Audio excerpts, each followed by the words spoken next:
Hello friends, स्वागत है आप सभी का आपके अपने YouTube चैनल लर्निंग अड्डा 21 में।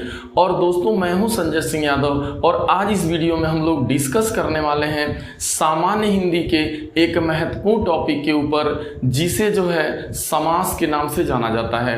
आपको पता है कि प्रतियोगी परीक्षा कोई भी हो, जहां बात सामान्य हिंदी की आती है तो निश्चित रूप से जो है समास से संबंधित प्रश्न आपसे पूछे जाते हैं। तो दोस्तों, इस वीडियो में हम लोग जो है समास में जो है अव्ययी भाव समास के ऊपर डिस्कस करने वाले हैं। यदि दोस्तों आप इस वीडियो में अंत तक बने रहे तो ये मैं दावा करता हूं कि आज के बाद जो है यदि प्रतियोगी परीक्षा में अव्ययी भाव समास से संबंधित प्रश्न आता है तो आपका कोई भी क्वेश्चन आज से गलत होने वाला नहीं है, क्योंकि मैं इसमें वो आइडिया, वो तरीका, वो कॉन्सेप्ट बताने वाला हूं जिसमें आपको कोई चीज रटने की जरूरत नहीं है। यदि इस चीज को आप अच्छे से समझ पाए, आपके आज ये बात अच्छे से दिमाग में समझ में आ गई, तो फिर आज के बाद कोई गलती नहीं होगी। तो दोस्तों, इस वीडियो में आप अंत तक बने रहें। यदि आप दोस्तों हमारे चैनल पे नए हैं तो प्लीज कृपया करके हमारे चैनल को सब्सक्राइब करें। तो चलिए हम लोग बात करते हैं सीधा अपने टॉपिक के ऊपर। थोड़ी सी चर्चा हम लोग समास के ऊपर कर लेते हैं कि वास्तव में समास क्या है। तो देखिए, जो समास हमारा है ना, यह दो या दो से अधिक जो है शब्दों के मिलने से जो नया एक सार्थक शब्द बन जाता है वही हमारा क्या कहलाता है, समास कहलाता है। यानी देखा जाए तो समास में क्या होता है, शब्दों का मेल होता है, यानी शब्दों के मिलने से जो नया शब्द बनता है।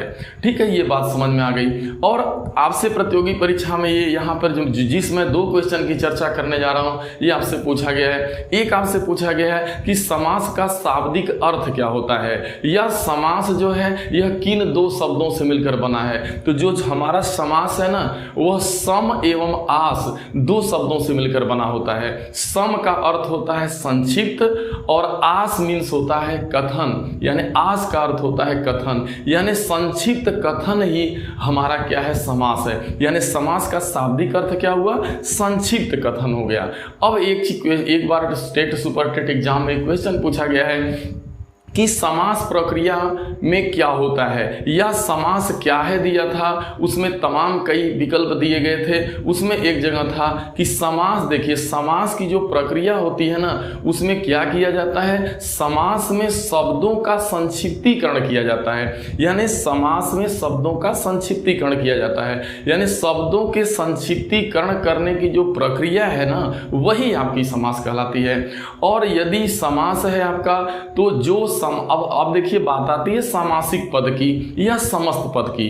तो देखिए, समास प्रक्रिया यानी सामासिक नियमों के अनुसार जो शब्द आपके जो है पाए जाते हैं, यानी सामासिक नियमों के अनुसार जो आपके समास में शब्द होते हैं वही हमारे समस्त पद या सामासिक पद कहलाते हैं। अब देखिए, समास में क्या होता है कि पदों का विग्रह किया जाता है। देखिए, समास में क्या करते हैं, पदों का, हमें तो यह बात पूछी जाती है संधि और समास में क्या अंतर है। तो देखिए, संधि में क्या होता है कि वर्णों का मेल होता है। समास में क्या होता है, पदों यानी शब्दों का मेल होता है। अब क्या होता है, संधि में क्या होता है, विच्छेद किया जाता है, और समास में क्या किया जाता है, विग्रह किया जाता है। तो सामासिक पद जो होते हैं या समस्त पद जो होते हैं, उसको जो है उसके भाग को अलग कर देना, यानी दो या दो से अधिक भागों में उसको बांट देना जो है हमारा समास विग्रह कहलाता है, यानी समास में विग्रह किया जाता है। तो जब हम समास के किसी भी समस्त पद का यदि हम विग्रह करते हैं तो उसे दो भागों में जो है वो बट जाता है। एक हमारा पहला पद होता है, एक दूसरा पद। पहले पद को हम लोग पूर्व पद कहते हैं और जो हमारा दूसरा पद होता है वह उत्तर पद कहलाता है। ठीक है, तो आप समझ पा रहे हैं कि आखिरकार हमारा जब समास विग्रह होता है तो जो समस्त पद होते हैं यह दो भागों में डिवाइड हो जाते हैं, पूर्व पद, उत्तर पद। पूर्व पद का मतलब पहला पद और उत्तर पद का मतलब बाद वाला। तो ये आपको अच्छे से समझ में आ गया। अब चलिए हम लोग सीधा बात करने वाले हैं जिस पे हम लोग चर्चा करने वाले हैं, यानी अव्ययी भाव समास के ऊपर। तो देखिए, वास्तव में अव्ययी भाव समास क्या होता है। तो आइए देखिए, अव्ययी भाव समास में पहले तो आप देख लो कि जिस समास का, ध्यान देना है, अव्ययी भाव समास यानी जिस समास का पहला पद अव्यय तथा प्रधान हो, यानी जिस समास का पहला पद अव्यय तथा प्रधान हो उसे अव्ययी भाव समास कहा जाता है, यानी उसे अव्ययी भाव समास के नाम से जाना जाता है। तो देखिए सबसे बड़ी जो दिक्कत ये यहाँ पे होती है, अव्ययी भाव समास के कुछ जो सामान्य एग्जाम्पल हैं वो तो बड़े आसानी से आप परीक्षा में कहीं पर भी होता है उसको आप कर लेते हैं, लेकिन यदि उसी में कुछ डिफिकल्ट आ जाता है, काफ़ी घुमा के दे देता है, तो वहाँ पे आपको बहुत ज़्यादा आपको दिक्कत होती है। तो इसमें आज के बाद आपको कोई दिक्कत होने वाली नहीं है। तो पहली बात ये समझना है कि हमें इसमें दिक्कत कहाँ होती है। वास्तव में हम अव्यय को ही नहीं समझ पाते। देखिए जिस समास का पहला पद प्रधान हो साथ में अव्यय हो वही आपका अव्ययी भाव समास होता है। तो सबसे पहले हमें अव्यय को जानना है, रियल में हम अव्यय ही नहीं समझ पाते, तो इस कारण से हमारा अव्ययी भाव समास गलत हो जाता है। लेकिन देखिए इस अव्ययी भाव समास की कुछ पहचान होती है। वो पहचान ये है कि इसका जो पहला पद होगा यानी जो पूर्व वाला पद होगा वो प्रधान है साथ में अव्यय है। तो जो पहला पद है यदि उस पहले पद में अनु आ जाए, आ जाए, प्रति आ जाए, भर आ जाए, यथा आ जाए, यावत आ जाए, हर आ जाए, यानी आदि ये शब्द यदि जो है पहले पद में आए हैं यानी पूर्व पद में आए हुए हैं तो वहां पर जो है हमारा अव्ययी भाव समास होता है। क्यों होता है? क्योंकि हमारा जो अनु है ना, अनु हो चाहे आ हो चाहे प्रति हो चाहे भर हो चाहे यथा हो, जो ये पहचान वाले शब्द दिए गए हैं ये वास्तव में अव्ययी शब्द हैं यानी अव्यय हैं। तो बस आप तो जहां पर ये लगे होते हैं जैसे अनु, अब जैसे अनु मान लीजिए आ, अब जैसे आ गया आपका, जैसे यहाँ पे तमाम मैंने लिया, जैसे मान लीजिए आजीवन लिख दिया गया तो आजीवन आ गया, तो आप देख लेते हैं भाई पहले आ आया है आजीवन, तो आ जाने से आप पहचान जाते हैं कि नहीं आ आया है इसलिए हमारा ये अव्ययी भाव समास होगा। लेकिन नहीं, आज मैं उसके बहुत डीप में जाने वाला हूँ, तो आप जरा देखो वास्तव में देखो पहली बात, अब देखो क्या है, देखो अव्ययी भाव का अर्थ क्या होता है, यानी अव्ययी भाव का अर्थ ही है अव्यय हो जाना। यानी अव्ययी भाव का क्या अर्थ है मेरे भाई? अव्यय हो जाना। अव्ययी भाव का अर्थ है अव्यय हो जाना। वास्तव में यह क्रिया विशेषण अव्यय का काम करता है। देखिए वास्तव में ये बात बहुत अच्छे समझो आप कि देखिए अव्ययी भाव का अर्थ ही हो जाता है, अव्ययी भाव का अर्थ ही है अव्यय हो जाना, यानी यदि वह अव्यय है तो अव्ययी भाव समास माना जाएगा। लेकिन वास्तव में यह क्रिया विशेष जो यह अव्ययी, जो यहाँ पे अव्ययी शब्द होता है वह वास्तव में क्या होता है? क्रिया विशेषण अव्यय का काम करता है। मतलब क्रिया विशेषण अव्यय क्या है ये समझना है कि ऐसा शब्द जो है जो क्रिया की विशेषता बतलाए, यानी क्रिया की विशेषता बतलाने वाला शब्द ही आपको पता है कि क्रिया विशेषण होता है। लेकिन यदि वह क्रिया विशेषण है लेकिन अव्यय है तो वह आपका जो है क्या कहलाता है? क्रिया विशेषण अव्यय कहलाता है। अब बात यहाँ खड़ा होती है कि हम अव्यय को सही से जान ही नहीं पाते कि वास्तव में हमारा अव्यय शब्द क्या है, अव्यय किसे कहते हैं। यदि यह आज आपका भ्रम अच्छे से समझ लिया तो फिर इसमें कोई दिक्कत होने वाली नहीं है। आप इस वीडियो में अंत तक बने रहना, क्योंकि मैं संस्कृत से लाए हुए बहुत सारे शब्दों पे डिस्कस करूंगा, हिंदी से, फिर इसके बाद उर्दू से लिए गए शब्द हैं। तो अब आपको तो अव्ययी भाव का डेफिनेशन सभी जानते हैं, इसको आप रट भी लेते हैं, पहचान तक भी आप रट लेते हैं, बहुत सारे क्वेश्चन को आप बड़े आराम से कर भी लेते हैं। लेकिन आज से कोई क्वेश्चन ना छूटे और सारे कॉन्सेप्ट क्लियर हो जाए, इस पर थोड़ा समय आप दो, ठीक है। तो पहले हमें जान लेना है कि अव्ययी भाव समास का अव्ययी भाव का मतलब होता है अव्यय हो जाना। तो वास्तव में अव्यय क्या है? यानी अव्यय एक ऐसा शब्द होता है जो हर स्थिति में अपने मूल रूप में होता है। यानी ऐसा शब्द जो हर स्थिति में अपने मूल रूप में हो तो वह शब्द ही हमारा जो है अव्ययी शब्द कहलाता है, यानी वो अव्यय होता है। अब जैसे आप बात कर लीजिए आ की, अब हर स्थिति से क्या मतलब है ये चीज मैं आगे जाके क्लियर कर रहा हूं, घबराएं नहीं आप। और देखो जो अव्ययी शब्द होता है यानी जो अव्यय होता है उस अव्यय का रूपांतरण नहीं किया जा सकता।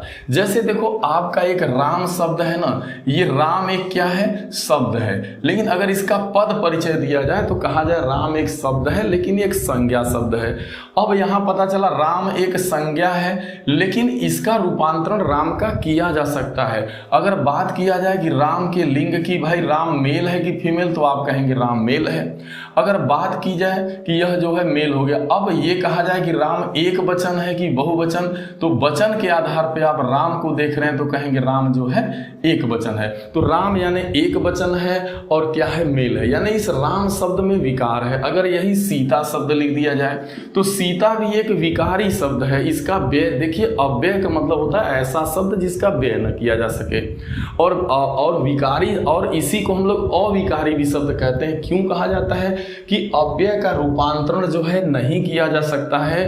तो जिस शब्दों का रूपांतरण नहीं किया जा सके, यानी जिसका व्यय नहीं किया जा सके, जिसमें कोई विकार न हो, कोई दोष न हो, उसे हम अविकारी शब्द कहते हैं। पहली बात, अभी भी बात नहीं समझ में आ रही कि आखिरकार इसे अविकारी क्यों कहा जा रहा है, इसे जो है व्यय नहीं किया जा सकता। तो जो किसी भी, देखिए कोई भी शब्द होता है उसका जो रूपांतरण होता है उसको हम मात्र 4 रूपों में जो है रूपांतरित कर सकते हैं। तो देखिए किसी भी शब्द को आप यदि उस शब्द को लिंग के आधार पे, वचन के आधार पे, कारक के आधार पे, पुरुष के आधार पे यदि उसमें कोई दोष पाया जा रहा है, यानी उसको आप डिक्लेयर कर पा रहे हैं कि नहीं राम एक वचन हो जा रहा है, राम जो है एक मेल है, या कोई भी शब्द हो, चाहे वो संज्ञा शब्द हो, सर्वनाम शब्द हो, विशेषण शब्द हो, कोई भी शब्द हो, यदि उसमें विकार है मेल फीमेल के आधार पे, वचन के आधार पे, कारक के आधार पे, पुरुष के आधार पे,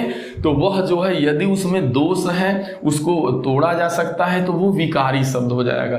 और अगर ऐसा नहीं हो पा रहा है, उसका रूपांतरण आप जो है लिंग वचन कारक पुरुष के आधार पे नहीं कर पा रहे हैं, उसका रूपांतरण नहीं हो रहा है, वह हर परिस्थिति में स्थिर रहने वाला शब्द है, हमेशा अपने मूल रूप में बना हुआ है, तो वही शब्द आपका अविकारी शब्द होता है, या उसे ही अव्यय कहा जाता है, वही अव्यय है। अब आप अच्छे से समझ गए होंगे, इसमें कोई विकार नहीं होता। तो जो ये जितने भी शब्द आपके हैं, अब जरा ध्यान दो, अब जो है एक बात लास्ट में जो बतला रहा है कि वास्तव में, अब मैं अभी तो देखो और बहुत अच्छे से समझ में आएगा जब इनमें शब्दों को लूंगा, जब ये उदाहरण हम लेने वाले हैं आपके बीच, तो ये समझ में आ गया कि वास्तव में अव्यय क्या होता है। अव्यय एक अविकारी शब्द होते हैं, इनमें कोई विकार नहीं होता है। लिंग वचन कारक एवं जो है लिंग वचन कारक एवं विभक्ति के आधार पे, लिंग वचन कारक एवं पुरुष के आधार पे, यह नहीं बता सकते कि उत्तम पुरुष है। अभी मैं जैसे आपके सामने अनु लिख दूं, तो अनु को यदि लिख दिया जाए तो आप अनु को बता सकते हैं कि यह एक वचन है कि बहुवचन है। आप नहीं कहेंगे सर कुछ नहीं पता चल रहा। अगर आपसे कहा जाए कि यह मेल है कि फीमेल है, तो कहेंगे ना मेल है ना फीमेल है, कुछ नहीं पता चल रहा, न वचन का पता चल रहा, न मेल फीमेल का पता चल रहा, न कारक का पता चल रहा, न उत्तम पुरुष मध्यम पुरुष अन्य पुरुष का पता चल रहा है। यानी इन चारों आधार पे इसमें कोई जो है, इन चारों के आधार पे इसमें कोई बदलाव नहीं हो रहा है, इसमें कोई रूपांतरण नहीं हो पा रहा है, कोई चेंजिंग नहीं पार हो रही है। इस नाते से यह जो है अविकारी शब्द है। तो अब आप समझ पाए होंगे कि ये अविकारी शब्द है, यानी अव्ययी शब्द है। ठीक है, लेकिन जो है जब आप सबसे बड़ी पहचान इसकी ये है कि जितने भी आपको खास करके कुछ ऐसे अव्ययी भाव समास में शब्द मिलेंगे जो पूरे के पूरे शब्द जो होंगे वो क्रिया विशेषण अव्यय होंगे। ध्यान देना, जितना भी क्रिया विशेषण अव्यय शब्द होता है, जितना भी क्रिया विशेषण अव्यय शब्द होगा, वे सारे के सारे शब्द जो होंगे वो पूरे अव्ययी भाव समास कहलाएंगे। जैसे मैं आपको एक उदाहरण ले रहा हूं, जैसे आ गया यहाँ पे धीरे धीरे। अब ये धीरे धीरे कौन सा समास है भाई? ये अव्ययी भाव समास है। क्यों अव्ययी भाव समास है? तो इसकी सबसे बड़ी पहचान है धीरे धीरे जो है यह क्रिया विशेषण अव्यय है। अब भी नहीं समझ में आया तो आप एक उदाहरण ले लीजिए उदाहरण लिखिए, राम धीरे धीरे चलता है।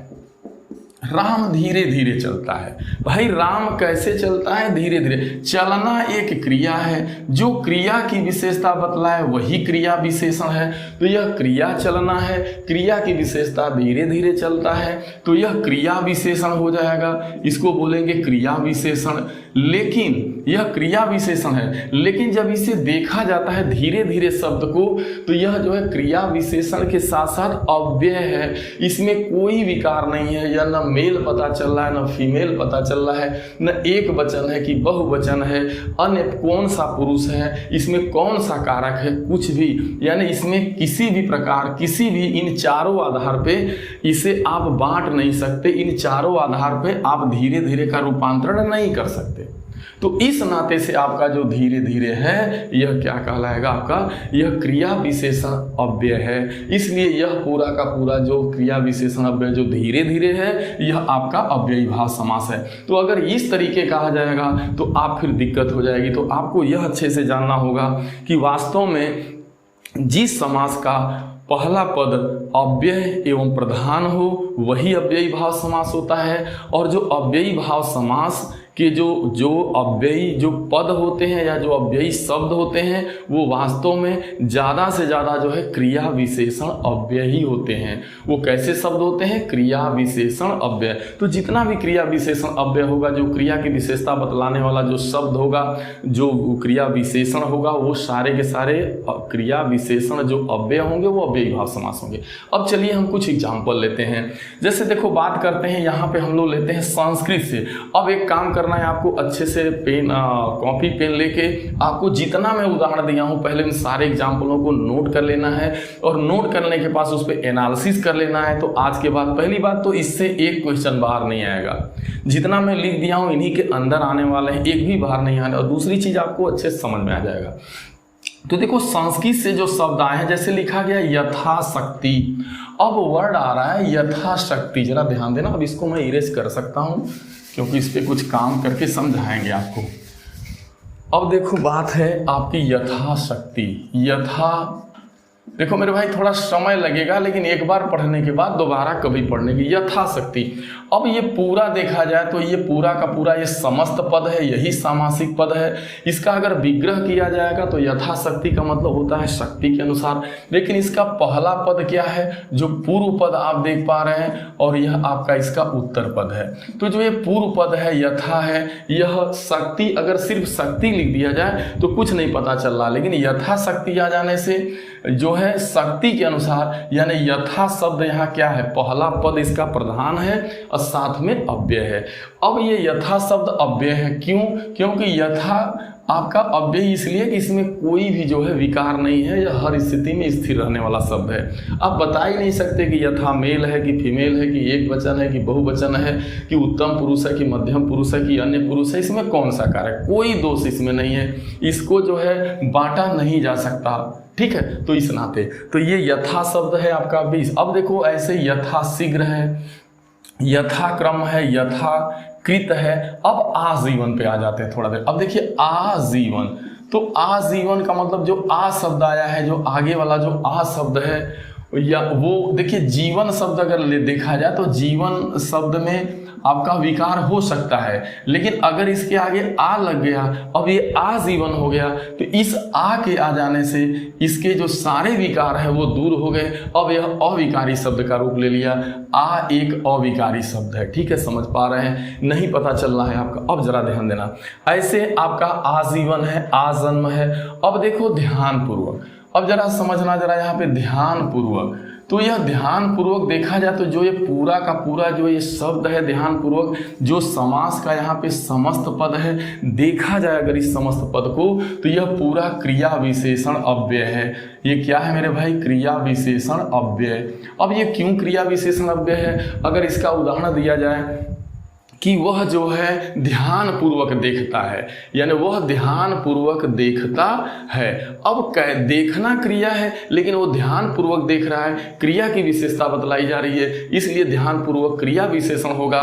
बट ध्यान पूर्वक जो पूरा का पूरा ये पूरा शब्द है, यह ध्यान पूर्वक, यह अव्यय भी है, अविकारी शब्द भी है, इसलिए इसे हम कहेंगे ध्यान पूर्वक को क्रिया विशेषण अव्यय। तो इस नाते से जो क्रिया विशेषण अव्यय होगा वह आपका अव्ययी भाव समास का उदाहरण बनेगा। समझ पा रहे हैं? श्रद्धा पूर्वक वह अपने माँ बाप को या वह व्यक्ति या गुरु जो है या शिष्य जो है अपने गुरु को श्रद्धा पूर्वक क्या करता है? शीश झुकाता है या उनको प्रणाम करता है। तो श्रद्धा पूर्वक भी यह क्रिया विशेषण अव्यय है, इसलिए अव्ययी भाव समास होगा। अब देखो प्रतिदिन, तो दिन प्रतिदिन, देखो प्रतिदिन, तो ये जो प्रति शब्द है, जो पूर्व पद है, यह आपका प्रधान है, साथ में अव्यय है। तो इस नाते से चाहे प्रतिदिन हो, चाहे प्रति सप्ताह हो, चाहे प्रति वर्ष हो, चाहे प्रत्येक हो, चाहे प्रत्यक्ष हो, ये जितने भी हैं प्रतिदिन, प्रति सप्ताह, प्रति वर्ष, प्रत्येक, प्रत्यक्ष, ये जितने मैंने नाम लिया ये सारे आपके अव्ययी भाव समास है। अब आ जाओ अनुरूप। अब देखो रूप है लेकिन अनुरूप, तो अनु आपका रूप हो गया, यानी अनुरूप। तो अनु क्या है?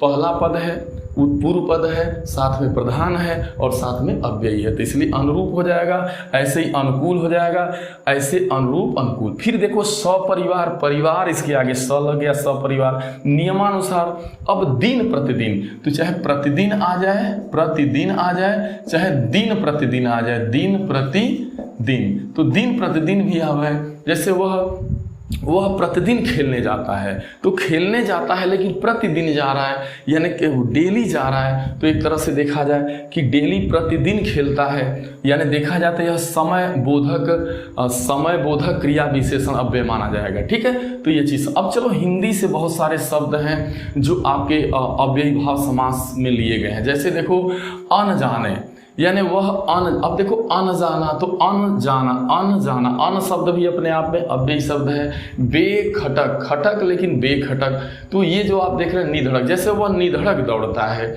या वह निडर व्यक्ति है, तो निडर शब्द भी आप देख पा रहे हैं, जो निडर है वह जो है आपका क्या है? अव्ययी भाव समास है। एकाएक, जैसे वह जो है एकाएक चलते हुए, या वह एकाएक रुक गया। रुकना क्या है? क्रिया है, रुकना क्रिया है, ठहरना क्रिया, लेकिन एकाएक रुक गया, तो यह क्रिया की विशेषता बतला रहा है।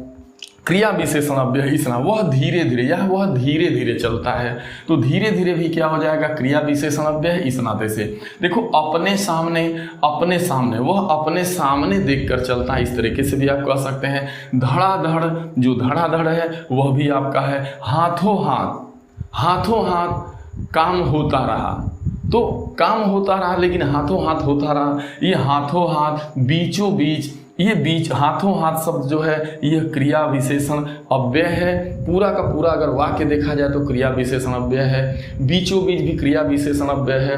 पल भर, वह पल भर, या वह पल भर दिखाई नहीं दिया, यह पल भर के लिए दिखाई नहीं दिया, तो दिखाई देना, दिखना क्रिया है, लेकिन पल भर के लिए दिखना, यानी वह क्रिया की विशेषता बतला रहा है कि वह पल भर ही दिखा, तो इसलिए यह क्रिया विशेषण अव्यय बोला जाएगा। पूरा का पूरा क्रिया विशेषण अव्यय है, तो जो भी शब्द क्रिया विशेषण अव्यय होंगे वो अव्ययी भाव समास कहलाएंगे। अब आप समझ, घर पर है, भर सक है, पहले पहल, दू बारह, एक बारगी। अब मैं यहाँ 3 4 5 ऐसे शब्द हैं जो उर्दू से लिए गए हैं, जैसे बेशक, दर असल, बेशक, दर असल, साल बसाल, साल बसाल, बखूबी और हर रोज। बखूबी शब्द भी एक अव्यय, यानी वह बखूबी इस कार्य को बखूबी निभाता रहा, यानी तो इस तरीके से आपको इस टॉपिक में, यानी अव्ययी भाव समास में जो बहुत बड़ी चीज़ है, ये तो आप पहले से अच्छे से आपको पता ही था कि अव्ययी भाव समास में पहला पद प्रधान होता है और अव्यय होता है। क्योंकि सबसे पहले तो हमको अव्यय जानना है कि वास्तव में अव्यय क्या है। यदि अव्यय समझ में आ जाएगा तो आप अव्ययी भाव समास बड़े आराम से कर सकते हैं। यानी अव्यय वह होता है जिसमें जो है कोई विकार नहीं होता है, जो हर स्थिति में स्थिर होता है, जो सदैव जो है एक सा बना रहे, उसमें कोई रूपांतरण नहीं किया जा सकता, ना ही लिंग के आधार पर, ना ही वचन के आधार पे, ना ही कारक के आधार पे, ना ही जो है आपका जो है पुरुष के आधार पे। यानी आप देख पा रहे हैं इन चारों आधारों पे उसको रूपांतरित आप कर ही नहीं सकते। तो जितने भी ऐसे शब्द होते हैं वे सभी शब्द आपके अव्ययी शब्द कहलाते हैं। और जितने भी अव्ययी शब्द होंगे, और अधिकांशतः ये बताया गया कि जितने भी आपके अव्ययी भाव समास के जो भी उदाहरण दिए गए हैं, चाहे वो हिंदी के हैं, चाहे संस्कृत के हैं, चाहे उर्दू के हैं, वे सभी के सभी खास करके देखा जाए तो वे क्रिया विशेषण अव्यय होते हैं। यानी जितना भी क्रिया विशेषण अव्यय वाला शब्द है वह पूरा का पूरा अव्ययी भाव समास का एग्जाम्पल माना जाता है। बाकी ये सब जो पहचान है आप जान ही रहे हैं, इस आधार पे आप कर लेंगे। दोस्तों ये वीडियो कैसा लगा? यदि ये वीडियो आपको अच्छा लगा हो तो इसे ज़रूर जो है आप लाइक करें और इसे ज़्यादा से ज़्यादा शेयर करें, ताकि मेरा मनोबल बढ़ा रहे और हम आपके लिए जो है इसके आगे जो है समास पे आधारित जो है यूनिक वीडियो आपके लिए लेके आऊँ कि जिसे आप एक बार समझ लो, पढ़ लो, फिर दोबारा पढ़ने की ज़रूरत आपको ना पड़े, जो है रटना ना पड़े। तो दोस्तों, आपने अपना कीमती समय दिया और आपने अपना बहुत महत्वपूर्ण एवं कीमती समय दिया, इसके लिए मैं आप सभी को दिल की अनंत गहराइयों से आप सभी को धन्यवाद देता हूँ।